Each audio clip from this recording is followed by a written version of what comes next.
atom. Correct? You all knows about the atom. Correct? Atom का शुरुआत हुई कहां से? एक था ना जिसने बोला था it is like watermelon, Thomson, J.J. Thomson. The first ever model was proposed by the J.J. Thomson. What was that model? Atom is like watermelon. Okay. The complete positive charge is spreaded like the red color of the watermelon inside, and electrons are like seed of the watermelon. Okay. Later on, the students of Rutherford,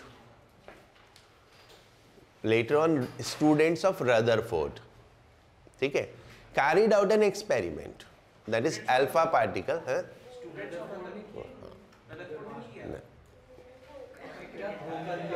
ठीक है, ठीक है. So that is in supervision of Rutherford, obviously. So they carried out an experiment, that is alpha particle scattering experiment, which is known as Rutherford experiment of alpha particle scattering, right? And उससे कुछ चीजें conclude की. And then they come to know कि अभी मैं brief में बता रहा हूँ, बाद में note करेंगे. They come to know कि एक core है जिसमें almost सारा mass है, a core है जिसमें almost सारा mass है और सारा positive charge है. एंड जो नेगेटिव चार्ज है वो इसके चारों तरफ ऑर्बिट कर रहे हैं. करेक्ट? वो इसके चारों तरफ ऑर्बिट कर रहे हैं. अब क्योंकि सर्कुलर मोशन के लिए सेंट्रीपिटल फोर्स चाहिए होती है, so that centripetal force is provided by the electrostatic attraction between the positive charge and negative charge. Positive charge और नेगेटिव चार्ज के बीच में जो अट्रैक्शन है वो सेंट्रीपिटल फोर्स प्रोवाइड कर रहा है. And it is called as sun and planet model, right? The core is like sun and electrons revolving are like planets. तो जिस तरह से planets को revolve करने के लिए sun की जो gravitational force है वो centripetal force provide करती है, यहाँ पे इसकी जो electrostatic force है वो centripetal force provide करती है. ठीक है, उससे ये revolve करते हैं. Correct? Accepted, completely accepted, but there are some problems. Those are called limitations of Rutherford model. What are those limitations? तब तक ये find out हो चुका था an accelerating charge produce electromagnetic wave. एक accelerating charge है तो वो electromagnetic wave produce करता है. Correct? तो a revolving electron is accelerated. कौन सा एक्सेलरेशन होता है? Centripetal acceleration. Though speed is constant but direction is changing, तो velocity is changing, so it is an accelerated. तो ये एक्सेलरेटेड इलेक्ट्रॉन है, and when it is an accelerated electron it will emit radiation, electromagnetic wave. So means some of the energy of electron will emit. It will lose some of the energy. If it is losing some of the energy, then it must collapse. Finally एक point पे तो energy खत्म होगी ना. So taking a spiral path, it must collapse to the core. So Rutherford could not explain the stability. That was the first part. Stability explain नहीं हुई. That is one thing. Another thing, जो मेरे को आपको ये समझाने का purpose है, you understand the spectrum. What is spectrum? ठीक है, देखो स्पेक्ट्रम में समझाता हूं. स्पेक्ट्रम को वाइडली हम दो पार्ट में डिवाइड करते हैं, एमिशन, अब्जॉर्प्शन. राइट? और जो एमिशन स्पेक्ट्रम होता है, एमिशन स्पेक्ट्रम और absorption spectrum are correlated. Correct? Like ये ब्लू चेयर है, इसके एब्जॉर्प्शन स्पेक्ट्रम में ब्लू मिसिंग है. Why? It is blue because it reflect blue and all other colours it absorb. So इसका जो एब्जॉर्प्शन स्पेक्ट्रम है उसमें सब कलर है एक्सेप्ट ब्लू. तो जब हम इसके एब्जॉर्प्शन स्पेक्ट्रम को एनालाइज करेंगे तो उसमें सब कुछ होगा except a blue colour, and उसको हम बोलते हैं लाइन। यानी इसके एब्जॉर्प्शन स्पेक्ट्रम में एक डार्क लाइन है, एक डार्क लाइन है, कौन सी? ब्लू। ठीक है, राइट।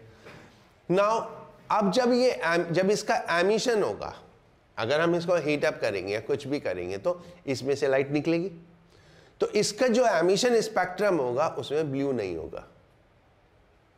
ठीक है, तो एब्जॉर्प्शन स्पेक्ट्रम में ब्लू नहीं है तो उसमें भी ब्लू नहीं है। करेक्ट, तो ये कोरिलेटेड होते हैं दोनों। Correct, whatever is not absorbed वो मिसिंग है एब्जॉर्प्शन स्पेक्ट्रम से, and whatever is not emitted is also missing. और ये एक सिंपल रूल है, जो एब्जॉर्ब नहीं होता वो एमिट भी नहीं होता। ठीक है, क्यों? So that you remember and you understand how it goes.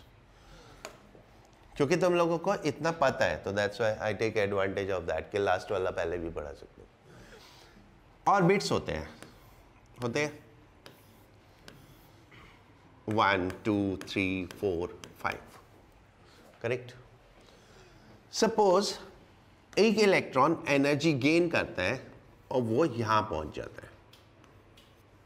Correct, energy gain की, एंड इसको हम बोलते हैं एक्साइटेड स्टेट, है ना। This is called ground state, that is first excited state, that is second excited state, third excited state and so on, right? Orbit में हम इनको नाम वो भी दे देते हैं, K, L, M, N, ठीक है। हम ऑर्बिट 1 2 3 4 करके भी बोल देते हैं। ओके, इतना मालूम है ना सबको। अब ये इलेक्ट्रॉन यहां तो पहुंच गया, बट इलेक्ट्रॉन्स एक्साइटेड स्टेट में नहीं रहते। इलेक्ट्रॉन्स एक्साइटेड स्टेट में नहीं रहते, सो दे कम डाउन।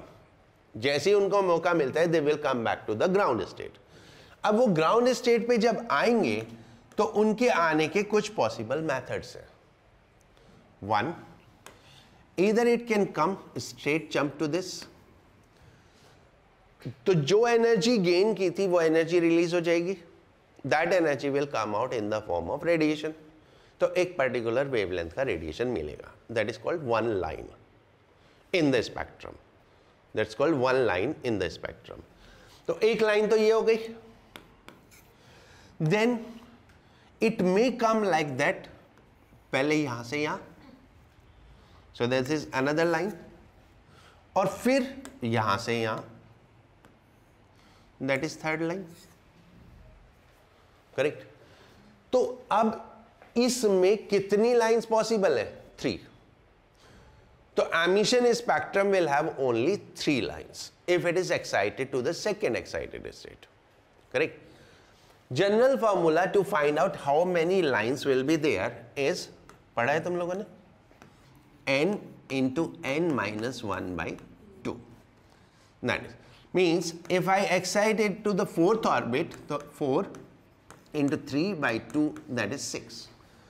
तो जो स्पेक्ट्रम होगा उसमें 6 लाइंस होंगे। करेक्ट, तो जो 6 लाइंस है वही ये एमिट कर रहा है, वही ये एब्जॉर्ब भी कर सकता है, क्योंकि ऑर्बिट्स डिफाइंड है, वहां से वहां तक जा सकता है। ठीक है, तो अकॉर्डिंगली जो एटॉमिक स्पेक्ट्रम होता है वो लाइन स्पेक्ट्रम होता है। ठीक है, the difference between line spectrum and continuous spectrum. Okay, suppose करो सन से लाइट आ रही है, उसमें सब कुछ है, हाई फ्रीक्वेंसी, लो फ्रीक्वेंसी, ठीक है, सब कुछ है। हमारा एनवायरनमेंट हमें प्रोटेक्ट करता है और हम सिर्फ अल्ट्रावायलेट से बिलो जो है, अल्ट्रावायलेट से कम एनर्जी वाले रेडिएशन हमारे पास आते हैं, बाकी सब हमारा एनवायरनमेंट ब्लॉक कर देता है। बट सन से तो सारे आ रहे हैं ना, ठीक है, सन से तो सारे रेडिएशन आ रहे हैं। तो सन से जो स्पेक्ट्रम निकला है that is a continuous spectrum, इसमें सब कुछ है। So that is emission spectrum is continuous sun का। करेक्ट, लेकिन सन का अपना एक एनवायरनमेंट है, अपना एटमॉस्फेयर है। सन का एटमॉस्फेयर कुछ लाइंस एब्जॉर्ब कर लेता है। For example I am taking 3 lines. Sun का एनवायरनमेंट 3 पर्टिकुलर वेवलेंथ को एब्जॉर्ब कर लेता है। तो उसमें पूरे स्पेक्ट्रम में 3 डार्क लाइंस दिखेंगी, 3 डार्क लाइंस दिखेंगी. So the emission spectrum is continuous, absorption spectrum is line spectrum. सिर्फ 3 लाइंस एब्जॉर्ब हुई, बाकी नहीं हुई एब्जॉर्ब. करेक्ट. तो वो लाइन स्पेक्ट्रम हो गया. जब कुछ पर्टिकुलर वेवलेंथ होती है तो हम बोलते हैं लाइन स्पेक्ट्रम, और जब सारी होती है एक्सेप्ट 1 और 2 जो कि हो सकती है तो हम बोलते हैं continuous except few. Right. Other than that एक बैंड स्पेक्ट्रम होता है. Band spectrum, band spectrum means एक पर्टिकुलर बैंड, फिर उसके बाद गैप, फिर एक पर्टिकुलर बैंड, फिर एक गैप और फिर पर्टिकुलर बैंड. ठीक है. तो that is called the band spectrum. तो एक by experiment we found atom का जो स्पेक्ट्रम है वो लाइन स्पेक्ट्रम है. Correct. So that was the second limitation of the Rutherford model. Second limitation of Rutherford model is every possible radius is there.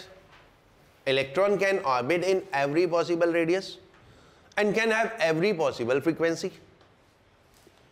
ठीक है. और जिस फ्रीक्वेंसी, जो एक्सेलरेशन की फ्रीक्वेंसी होती है, ठीक है, वही इलेक्ट्रोमैग्नेटिक वेव एमिट होती है. तो क्योंकि इलेक्ट्रॉन हर एक पॉसिबल फ्रीक्वेंसी से रिवॉल्व कर सकता है, तो वो हर एक पॉसिबल फ्रीक्वेंसी का इलेक्ट्रोमैग्नेटिक वेव दे सकता है. So line spectrum must be continuous according to Rutherford model.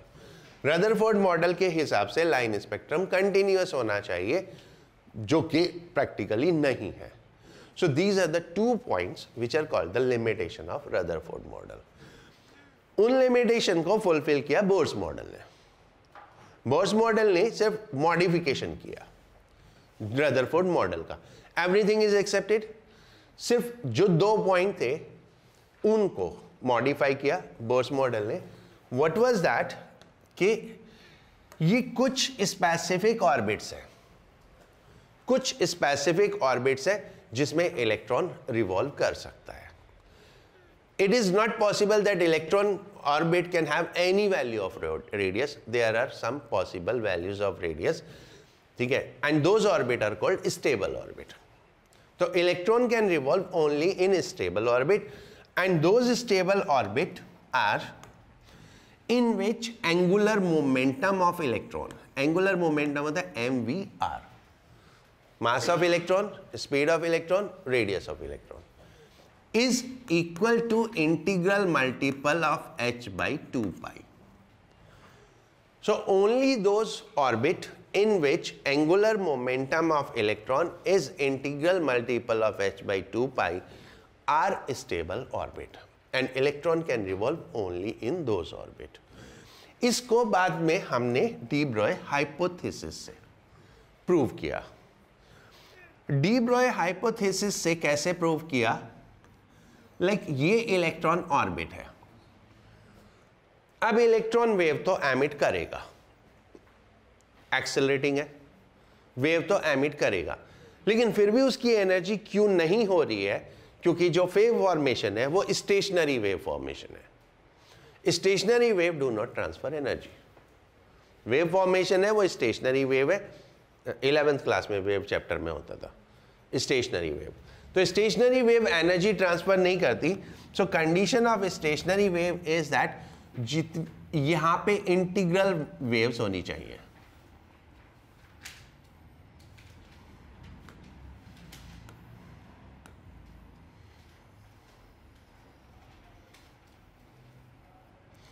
Integral waves होनी चाहिए. Like if I count in this figure 1 2 3 4 5 6 7 integral होनी चाहिए.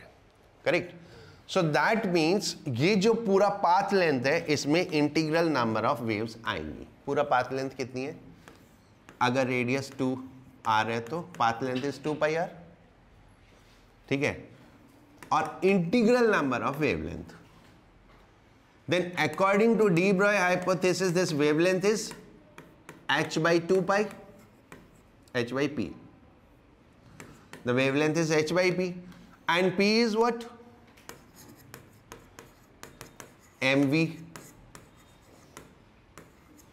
तो mvr is equal to nh upon 2 pi. That is what Bohr's postulate. And this is proof of Bohr's postulate by de Broglie hypothesis. तो सिर्फ इसी orbit में electron revolve कर सकता है, करेक्ट। अब क्योंकि ये ऑर्बिट स्टेबल है, इसमें एनर्जी रेडिएट नहीं होती, तो इलेक्ट्रॉन कंटिन्यूअसली रिवॉल्व कर रहे हैं। सेकेंड थिंग, वो मैंने अभी एक्सप्लेन कर ही दिया, क्योंकि कुछ स्पेसिफिक ऑर्बिट पॉसिबल है तो कुछ पर्टिकुलर लाइन्स ही पॉसिबल है, तो इसलिए स्पेक्ट्रम लाइन स्पेक्ट्रम होता है। तो रदरफोर्ड मॉडल की जो प्रॉब्लम्स थी वो दूर हो गई। फिर अब बोर्स मॉडल में प्रॉब्लम, बोर्स मॉडल की क्या प्रॉब्लम है उससे आगे हम नहीं पढ़ेंगे, बस बोर्स की प्रॉब्लम किसी ने दूर की होगी केमिस्ट्री में, मुझे नहीं पता, फिजिक्स में बोर तक, ठीक है। बोर्स मॉडल में क्या प्रॉब्लम है? बोर्स मॉडल में प्रॉब्लम थी एक, it is for hydrogen like atom, यानी the Bohr's model is only for the single electron, right, only for those atom those who have single electron. इसलिए जब भी हम बोर्स मॉडल अप्लाई करते हैं तो हम हाइड्रोजन के लिए अप्लाई करते हैं, ठीक है, आयनाइज्ड हीलियम के लिए अप्लाई करते हैं, आयनाइज्ड लिथियम के लिए अप्लाई करते हैं। क्यों बात करते हैं हम आयनाइज्ड लिथियम, आयनाइज्ड हीलियम? क्योंकि सिंगल इलेक्ट्रॉन हो जाए, तो सिंगल इलेक्ट्रॉन के लिए पॉसिबल है, बट सिंगल इलेक्ट्रॉन तो होता ही नहीं है, सिंगल इलेक्ट्रॉन तो होता ही नहीं है। तो और सिंगल इलेक्ट्रॉन ना होने से क्या होगा? सिंगल एटम सिंगल इलेक्ट्रॉन, मतलब बिल्कुल आइडियल केस है, एक अकेला एटम रखा है और उसमें एक अकेला इलेक्ट्रॉन है, उसके लिए है। ना तो अकेला एटम पॉसिबल है, ना अकेला इलेक्ट्रॉन पॉसिबल है, ठीक है। तो मल्टीपल इलेक्ट्रॉन और मल्टीपल एटम से क्या होता है? Electron electron interaction, different atom का आपस में इंटरैक्शन, उससे उनमें फोर्स लगना, उससे इलेक्ट्रॉन का ऑर्बिट सर्कुलर रहता ही नहीं है। फर्स्ट लिमिटेशन क्या? सुन भी रहा है कि कहीं पीछे वाली गली में है? फर्स्ट लिमिटेशन क्या? Single electron single atom, isolated atom, single electron isolated atom. Second problem क्या है कि लाइन स्पेक्ट्रम तो होता है, वो तो बोर्स ने एक्सप्लेन कर दिया, but as I say there were 3 lines, okay, there were 3 lines. What we find, इस वाली वेवलेंथ की इंटेंसिटी इनसे ज्यादा है, इस वाली वेवलेंथ की इंटेंसिटी इनसे ज्यादा है, यानी ये वाला ट्रांजिशन ज्यादा हो रहा है इलेक्ट्रॉन का, ये वाले ट्रांजिशन कम हो रहे हैं, ये वाला ट्रांजिशन ज्यादा हो रहा है। तो ऐसा क्यों है कि एक पर्टिकुलर ट्रांजिशन ही प्रेफर्ड है? Why it is so that only one particular transition is preferred? That is the limitation of Bohr's model, and our chapter ends here. This is what is all in the chapter. पूरे chapter में इसके अलावा कुछ नहीं है, ठीक है। अब तमीज से शुरू करते हैं, ठीक है।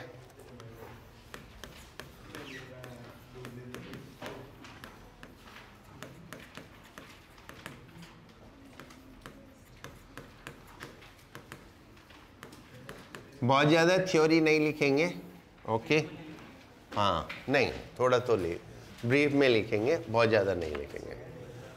अल्फा पार्टिकल स्कैटरिंग एक्सपेरिमेंट, ठीक है। एक गोल्ड फॉइल लिया, थिन गोल्ड फॉइल है ना, एक थिन गोल्ड फॉइल लिया, उस पर अल्फा पार्टिकल की बॉम्बार्डिंग की, ठीक है, और बॉम्बार्डिंग के बाद उनका क्या हुआ, उनको एनालाइज किया, ठीक है, उनको एनालाइज किया। तो यह हमारा गोल्ड न्यूक्लियस, राइट, ये इसकी एक्सिस, ओके, ये हमारा अल्फा पार्टिकल, ये velocity vector of alpha particle, V alpha, ये ऐसे गया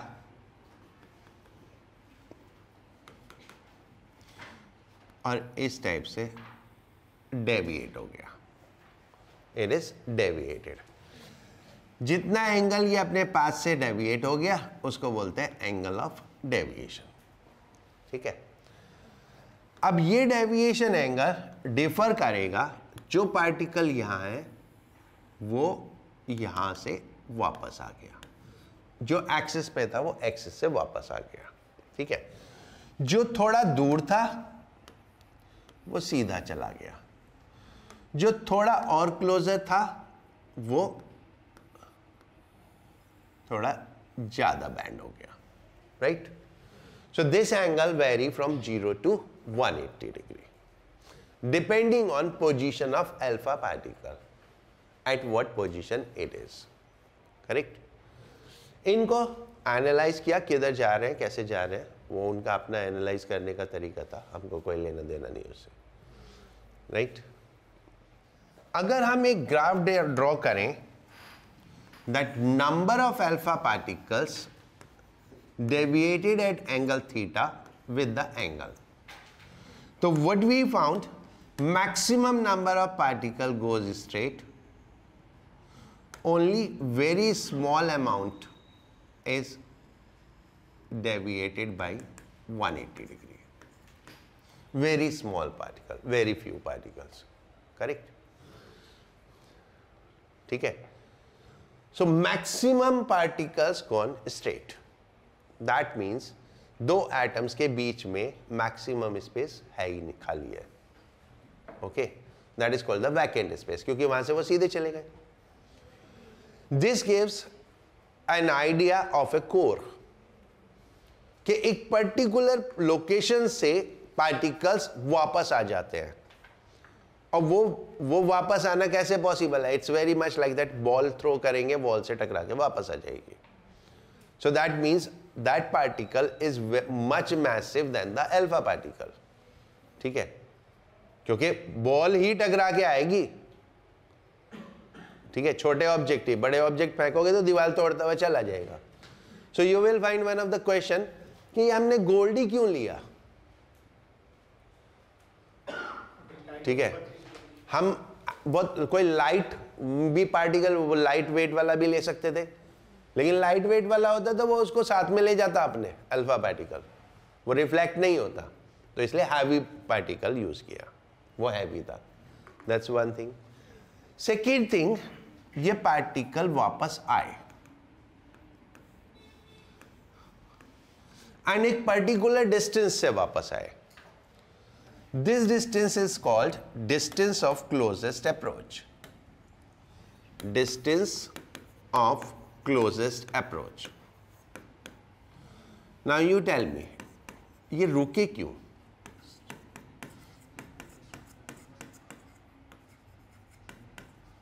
ये रुके क्यों यहां पे और वापस क्यों है? ठीक है, alpha particle are positive particle, क्योंकि ये रुके it means some retarding force is acting. ठीक है, जो कि उनको रिटार्ड करता गया, एक पॉइंट पे आके वो रुक गए, but the force is still acting, तो वो उनको वापस भेज देता है। So that gives an idea that this core is positively charged. Massive है किससे? क्योंकि वो टकरा के वापस आए। इट्स पॉजिटिवली चार्ज क्योंकि वो रुके और फिर वापस आए।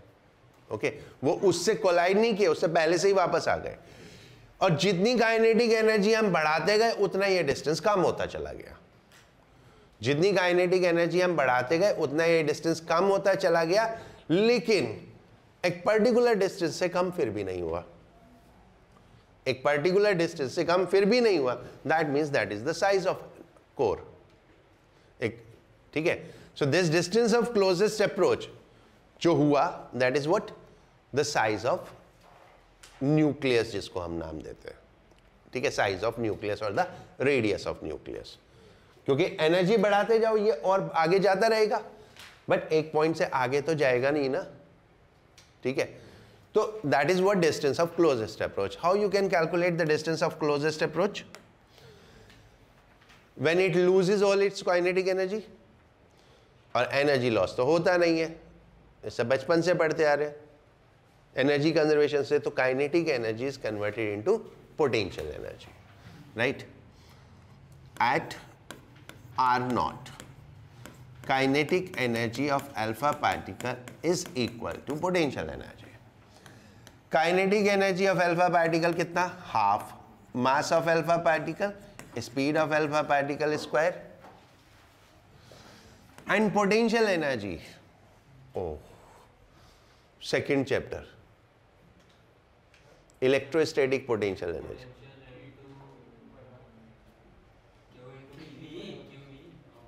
V कहाँ है यहाँ? That is K Q1, that is charge on alpha particle,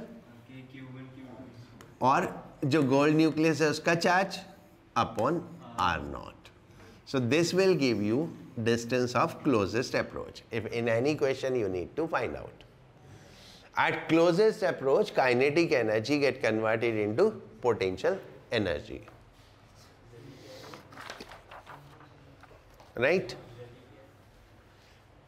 Z. Gold nucleus पे charge. Z is atomic number बोलते हैं. अच्छा, ये भी नहीं पता. दो नंबर होते हैं हर एक एटम के, एक मास नंबर और एक एटॉमिक नंबर. मास नंबर मतलब mass number, total number of neutron plus proton. mass number is total number of neutron plus proton and atomic number is total number of proton. क्योंकि neutron पे charge नहीं होता तो Z is number of proton. इतने proton और एक proton पे charge तो इलेक्ट्रॉन के बराबर ही होता है. ठीक है, right? So that is how you can find out distance of closest approach. ये समझ में आ गया scattering experiment.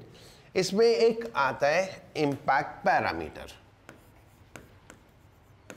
Impact parameter B से डिनोट करते हैं. Is the distance, is the perpendicular distance of velocity vector of alpha particle from axis when particle is far away. यानी जब वो डेविएट नहीं हुआ. राइट? ये हमारा गोल्ड न्यूक्लियस, ये अल्फा पार्टिकल, ये velocity of alpha particle and ये इम्पैक्ट पैरामीटर. ठीक है.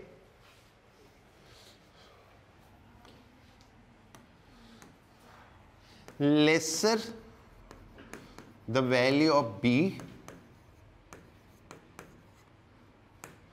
greater is scattering angle. Greater is scattering angle. When B is equal to 0, theta is equal to 180 degree.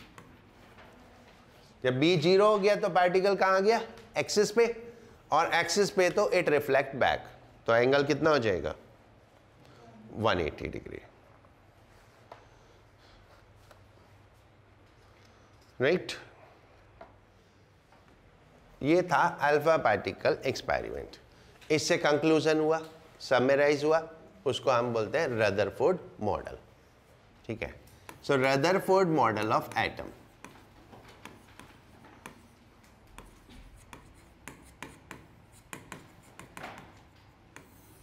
First, a massive core, a core consisting almost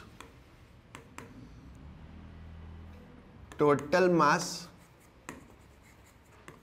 of atom and total positive charge. Right. Negative charge, इसको called nucleus कहते हैं ना, called nucleus.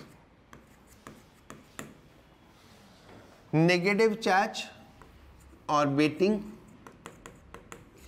Around nucleus, like planet around sun, like planet around sun. Centripetal force required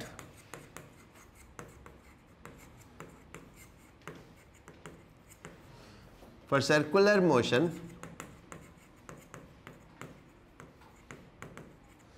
is provided by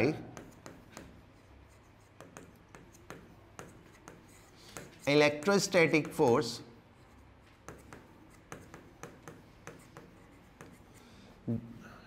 electrostatic attractive force between positive charged nucleus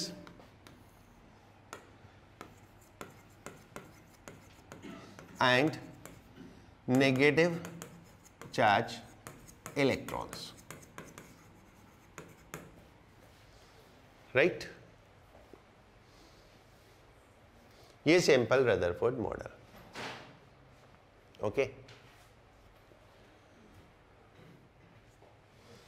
limitation of Rutherford models, बोलो क्या क्या है.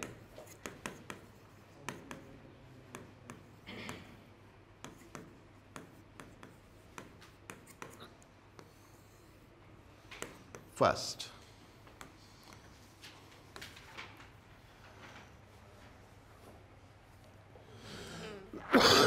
Stability of orbit. Orbit की stability explain नहीं होती Rutherford model से, right. An accelerating electron must radiate electromagnetic wave, so its energy decreases and it must collapse on nucleus following a spiral path.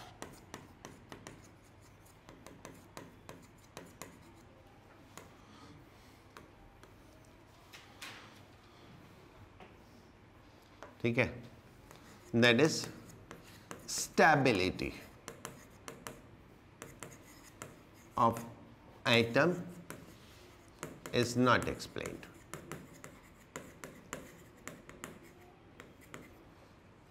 ये nucleus और ये electron. ठीक है, ऐसे एक स्पाइरल पाथ अच्छा सा बना लेना.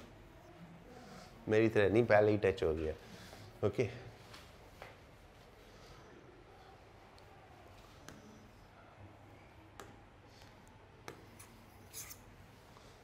What is second limitation?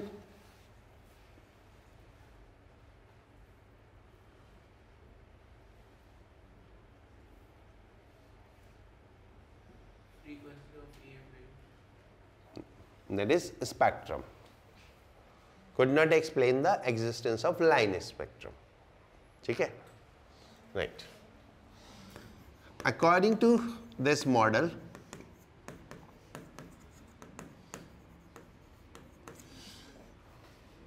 electron can revolve with any frequency. So spectrum, so atomic spectrum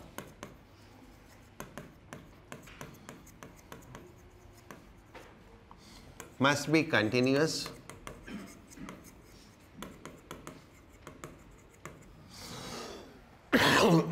but experiment shows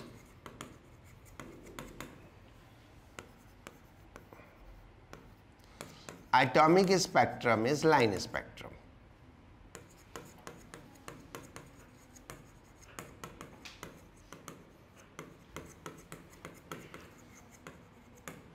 That is the second limitation.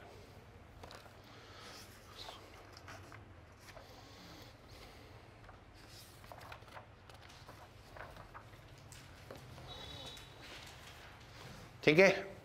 Now Rutherford part is over. What is left? Bohr's part. Next class में करते हैं.